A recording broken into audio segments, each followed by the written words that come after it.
All right, today we are diving into a pretty wild idea from our source material. It's the theory that your memories, well, they aren't just these passive recordings of the past.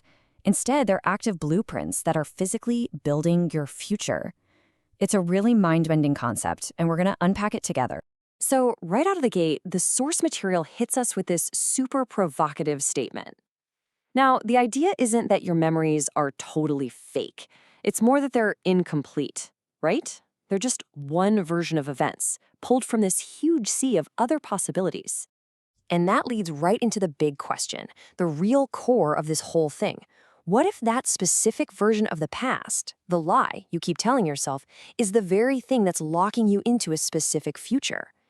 I mean, this just flips our whole understanding of cause and effect right on its head. Okay, so here's the central arguments. Memories are said to function kind of like instruction files. So every single time you access a memory, you're not just, passively remembering something. You're basically handing your subconscious mind a blueprint, a set of instructions for what to build next in your reality. But wait a minute, how is that even possible? Well, the source material pulls in a concept from quantum mechanics called superposition. So instead of this fixed, concrete past, I want you to picture your history more like a cloud of probabilities. Every single choice you could have made still exists inside this cloud all at once. Yeah, I know. This is starting to sound like something straight out of science fiction. But here's the thing. The source material actually grounds this whole idea in a real-world physics experiment, one that seriously suggests time doesn't work the way we've always assumed it does.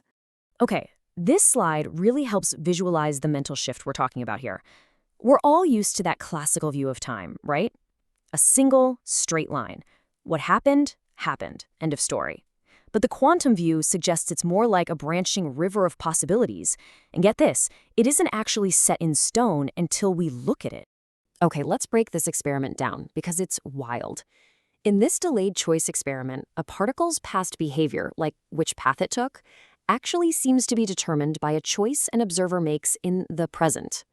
It's almost as if the simple act of looking at something now reaches back in time and solidifies what happened then. So here's the big takeaway, right? If our observation can literally seem to change the past of a tiny particle, what on earth can it do to our own past? So what does all this quantum weirdness have to do with our actual lives? Well, the source connects this principle to that feeling of being stuck in a painful memory loop. The argument is that when you're constantly observing or replaying a past trauma, you're not just remembering it, you're actively, continuously locking that negative timeline into your present reality. To make this a little easier to grasp, the source material uses this really great analogy. I want you to think of your life as a movie theater. Your core identity, what you believe about yourself, that's the projector. It's the machine that tells the story. Now, your memories, especially those ones you play on a loop, that's the film you're running through the projector. And if you keep loading up that same painful movie, well, you're just going to keep seeing the same story play out.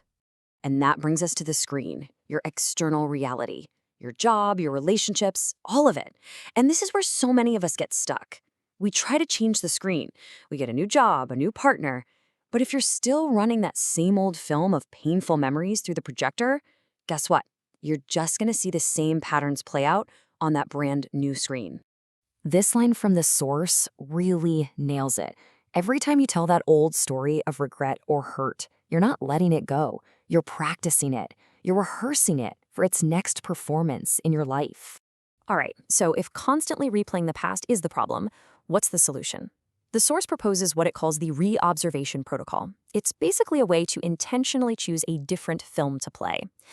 This is where we get practical. We're moving from theory to an actual game plan. Okay, so here's how it works. It's a 3-step process. First, you pick one single regret you feel stuck on. Second, you vividly imagine the alternate past, the one where you made the choice you wish you had. See it clearly. And third, and this is the absolute key, you have to actually feel the positive emotions that go with that new outcome, that feeling of relief, of gratitude, of confidence. You're using your observation in the present to pull a different past into reality. But, and this is a big but, the mental work is only half the battle. According to the source, to really make this new timeline stick, you've got to anchor it in your biology.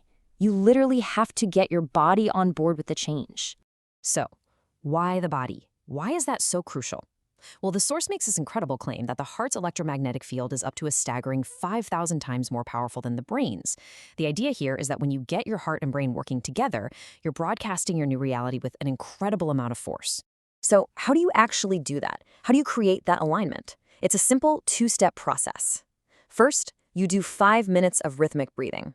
The whole point here is to calm your nervous system and shift your body into this receptive, creative state. Then, you speak 3 I am statements out loud, declarations of your new identity, one that matches the new past you've just chosen. You can think of these I am statements as basically command prompts for your subconscious mind.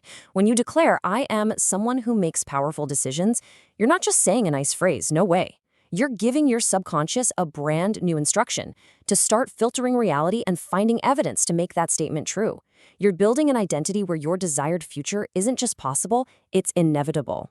So when you put it all together, what this all comes down to is a fundamental shift in how you see yourself. You stop being a passive observer, maybe even a victim of your past, and you become the author. It's a really powerful claim. And that really brings us to the final and most important question of all. Knowing this, understanding that your focus and your words are literally the tools you use to build your reality, the only question left is, what world are you going to speak into existence?